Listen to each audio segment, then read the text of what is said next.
22শে জ্যৈষ্ঠ, 18ই জিলহজ, 5ই জুন। বাংলাদেশ বেতার, সিলেট। সংবাদ পড়ছি ফারহানা বেগম। প্রকৃতি থেকে প্রেরণা, জলবায়ুর জন্য, আমাদের ভবিষ্যতের জন্য, এই প্রতিপাদ্যকে সামনে রেখে সারা দেশের মতো সিলেটেও আজ পালিত হবে বিশ্ব পরিবেশ দিবস। 1972 সালে জাতিসংঘের মানবিক পরিবেশ সংক্রান্ত আন্তর্জাতিক সম্মেলনে গৃহীত সিদ্ধান্ত অনুযায়ী প্রতি বছর সারা বিশ্বের 100টিরও বেশি দেশে 5ই জুন বিশ্ব পরিবেশ দিবস হিসেবে পালিত হয়ে আসছে। জলবায়ু পরিবর্তনে বিরূপ প্রভাব মোকাবেলা সহ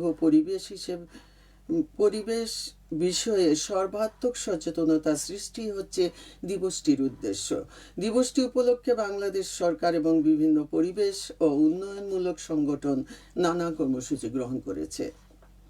সিলেট চারখাই শেওলা স্থলবন্দর মহাসড়ক 4 লেনে উন্নীতকরণ প্রকল্প গ্রহণ করা হয়েছে। এতে প্রকল্পের ব্যয় ধরা হয়েছে 2506 কোটি টাকা। প্রায় 43 কিলোমিটারের মহাসড়ক 4 লেনে উন্নীতকরণ প্রকল্পটি বাস্তবায়ন করবে সড়ক ও জনপথ বিভাগ।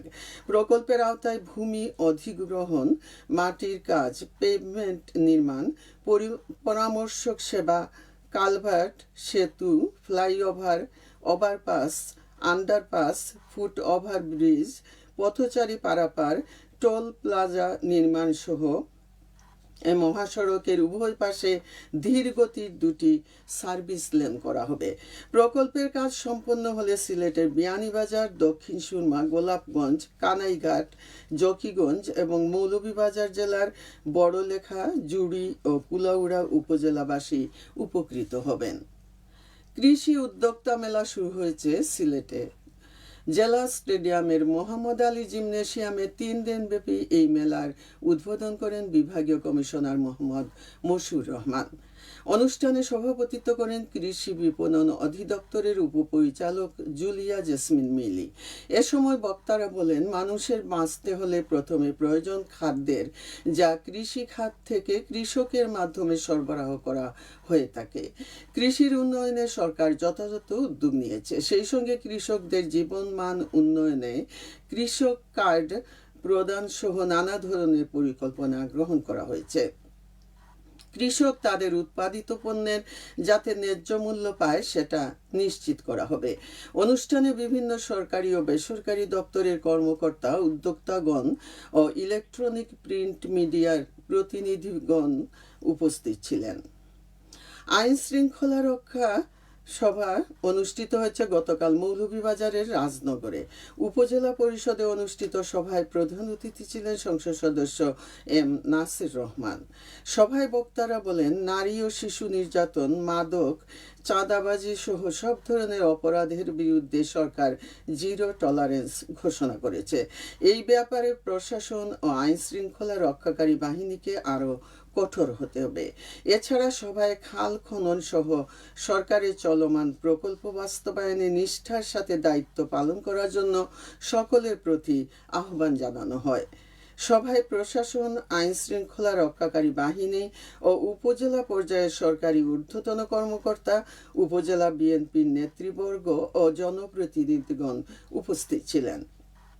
উপজেলা প্রশাসন এই সভার আয়োজন করে। বিশ্ব তামাক মুক্ত দিবস উপলক্ষে র্যালি ও আলোচনা সভা অনুষ্ঠিত হয়েছে হবিগঞ্জে। গতকাল জেলা প্রশাসকের সম্মেলন কক্ষে আয়োজিত সভায় জেলা প্রশাসক ডক্টর GM সরফরাজ প্রধান অতিথি হিসেবে উপস্থিত ছিলেন। সভায় বক্তারা বলেন, ধূমপান ও তামাকজাত দ্রব্য মানুষের জীবনকে ধ্বংসের দিকে ঠেলে দিচ্ছে। বিশেষ করে তরুণ সমাজকে নিকোটিনের আসক্তি থেকে দূরে রাখতে পরিবার, শিক্ষা প্রতিষ্ঠান ও সমাজের সবাইকে একযোগে কাজ করতে হবে। অনুষ্ঠানে জেলা প্রশাসনের বিভিন্ন দপ্তরের কর্মকর্তা সহ বিভিন্ন শ্রেণী পেশার মানুষ উপস্থিত ছিলেন। এবারে শুনুন কৃষি সংবাদ। ক্লাইমেট স্মার্ট কৃষি প্রযুক্তি মেলা শুরু করা হয়েছে গতকাল সিলেটের জৈন্তাপুর উপজেলায়। কৃষি অফিস সংলগ্ন মাঠে উপজেলা কৃষি অফিসারের কার্যালয়ে কৃষি খাতে আধুনিক ও জলবায়ু সহনশীল প্রযুক্তির প্রসার ঘটাতে 3 দিন ব্যাপী এই মেলার আয়োজন করা হয়েছে। মেলায় 13টি স্টল অংশগ্রহণ করেছে। মেলা চলাকালে কৃষকদের জন্য বিভিন্ন প্রযুক্তি বিষয়ক পরামর্শ, প্রশিক্ষণ ও সচেতনতামূলক কার্যক্রম পরিচালিত হবে। খেলার খবর, ক্রিকেট। ঈদের বন্ধের পর গতকাল থেকে আবারও মাঠে গড়িয়েছে প্রাইম ব্যাংক স্কুল ক্রিকেটের সিলেট জেলা পর্যায়ের খেলা। সিলেট আন্তর্জাতিক ক্রিকেট স্টেডিয়ামের গ্রাউন্ড 2-তে অনুষ্ঠিত বৃষ্টিবিঘ্নিত ম্যাচে শাহজালাল জামিয়া ইসলামিয়া 16 রানে জালালাবাদ ক্যান্টনমেন্ট বোর্ড হাই স্কুলকে পরাজিত করে। জেলা স্টেডিয়ামে দিনের অপর ম্যাচে ব্লুবার্ড হাই স্কুলকে 6 উইকেটে হারিয়েছে সৈয়দ হাতিম আলী হাই স্কুল। সবশেষে আবহাওয়া। আজ বেলা 1টা পর্যন্ত পূর্বাভাসে বলা হয়েছে সিলেট ও পার্শ্ববর্তী এলাকায় পশ্চিম উত্তর পশ্চিম দিক থেকে অস্থায়ীভাবে ঘন্টায় সর্বোচ্চ 60 কিলোমিটার বেগে ঝোড়ো হাওয়া বয়ে যেতে পারে। সে সঙ্গে হতে পারে বৃষ্টি অথবা বজ্রসহ বৃষ্টিপাত। এসব এলাকার নদীবন্দর সমূহকে 1 নম্বর সতর্কতা সংকেত দেখিয়ে যেতে বলা হয়েছে। আজ সিলেটে সূর্যোদয় হয়েছে 5টা 2 মিনিটে এবং সূর্য অস্ত যাবে সন্ধ্যে 6টা 40 মিনিটে। সংবাদ শেষ হলো। পরবর্তী স্থানীয় সংবাদ প্রচারিত হবে দুপুর 1টা 5 মিনিটে।